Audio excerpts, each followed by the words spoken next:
Қазақстанның өнеркәсіп өндірісінің көлемі жылдан жылға артып келеді. Қарағанды облысы өнеркәсіптік өңір бола отырып, өнім өндірудің толық циклін қолдауға және қамтамасыз етуге маманданған.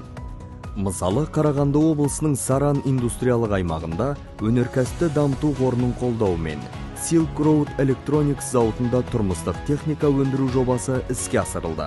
Көлемі 27 000 шаршы метрлік қомақты аумақта Artel брендімен тұрмыстық техниканың 7 түрін шығаратын өндіріс желілері іске қосылды. Өндірілетін өнімнің ассортиментіне теледидарлар, электр су жылытқыштары, ас үй плиталары, шаң сорғыштар, шағын пештер, ас үй сорғыштары және жартылай автоматты кір жуғыш машиналар кіреді. Болашақта кәсіпорында тұрмыстық техника мен теледидарларға арналған схемалық тақталар өндірісі, сондай-ақ термопластикалық бөлшектердің шығаруы жоспарланған. Жоба шеңберінде қордың инвестициялары Италия, Ресей, Швейцария, Түркия, Қытай, Өзбекстан және тағы да басқа елдерден шығарылатын және жеткізілетін жоғары технологиялық жабдықтарды сатып алуға бағытталған.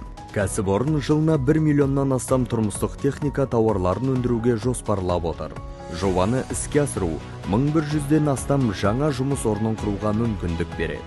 Бұл әлеуметтік әсер жобаны көп функционалды техниканы құру механизміне ғана емес, сонымен қатар аймақ үшінде, бүкіл ел үшінде өсу қозғалтқышына айналдырады.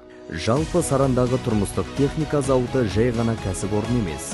Ол болашаққа, жаңа технологияларға, жаңа жұмыс орындарына салынған инвестиция мен өнеркәсіпті дамыту қорының қолдауымен еліміздегі маңызды және инновациялық жобалардың іске асырылып жатқанының растамасы болып табылады.